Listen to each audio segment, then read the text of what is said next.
Happy Friday, everybody. It's Shayan with Integrity Home Mortgage, back with your weekly rates rundown. So I'm pretty sure Run DMC wasn't talking about rates when they released Peter Piper back in 1986, but they could have been, because today we're going to talk about good news and bad news. And not just bad meaning bad, but bad meaning good. If you've been tuning in here regularly, you've probably heard me say repeatedly that good news for the economy is bad news for rates.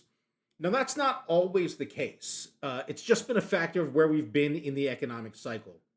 These days, news is pointing in all sorts of different directions, which is making it challenging for the Fed and also challenging this rule of thumb that we've been working with. Now, every cycle is a little bit different. It's full of nuances, but generally it kind of looks like this. Job losses tend to be an early predictor of impending economic slowdown. Less jobs equals decreased spending. Less spending means falling prices, and it becomes a no brainer, right? You cut rates to spur growth and get folks back to hiring again. On the other end of it, economic growth tends to result in increased hiring. More jobs equals more spending. Buying stuff contributes to rising inflation. And if that happens, once again, it becomes a no brainer. You raise rates to curb spending by making borrowing costs more expensive.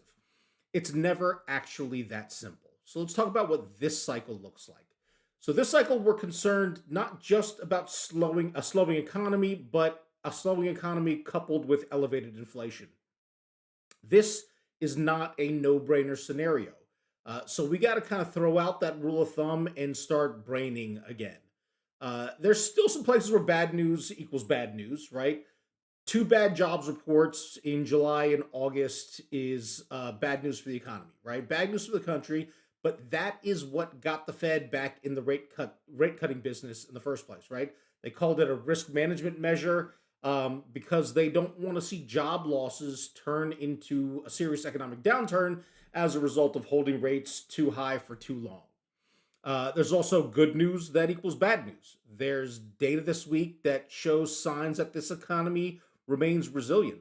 There's been a slowdown in hiring, obviously, but jobless claims came in below expectations this week and have been trending lower for 3 consecutive weeks now. Durable goods orders, which measure how freely folks are spending on big ticket items, surged in August.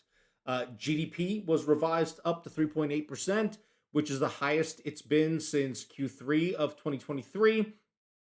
None of this quite seems like an economy that's in desperate need of rate cuts. There's also now a situation where bad news equals bad news. And these days, when we talk about bad news that equals bad news, we're talking mostly about inflation right now. Today's core PCE results, which is the Fed's favorite measure of consumer inflation, they show that inflation continues to run hot, 2.9% year over year, which last time I checked was well above their 2%, the Fed's 2% goal. The Fed's made it clear that they see the impact of tariffs as a one-time price increase and not a persistent phenomenon. But tariffs' impact on current inflation only counts for about 0.3% of the PCE rating. And I'm no mathematician, but 2.6, I'm pretty sure, is greater than 2% as well. So with or without tariffs, however you measure it, it is a fact that inflation remains elevated. That's an argument to leave rates high, but the Fed has decided for the time being to deprioritize that. So what's the bottom line? What will this mean for mortgage rates? Well, FOMC officials spent the week emphasizing that the September rate cut was the right move to manage down the downside risks in labor markets.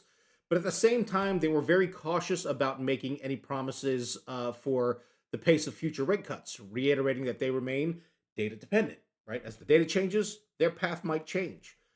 Mortgage rates, as we all should know at this point, are not set by the Fed. They are set by the market's collective outlook on the economy and what the Fed might do in response to that outlook. And right now, it seems like that outlook was perhaps a bit overly aggressive. So markets are paring that outlook back. And that's why we're seeing mortgage rates have been drifting higher over the course of the week. Expectations are still very high that the Fed will cut at both of the remaining two meetings in 2025. But markets are now predicting are now pricing in a higher probability that we'll see 3 to 4 total rate cuts rather than the 4 to 5 that were priced in just prior to the Fed meeting.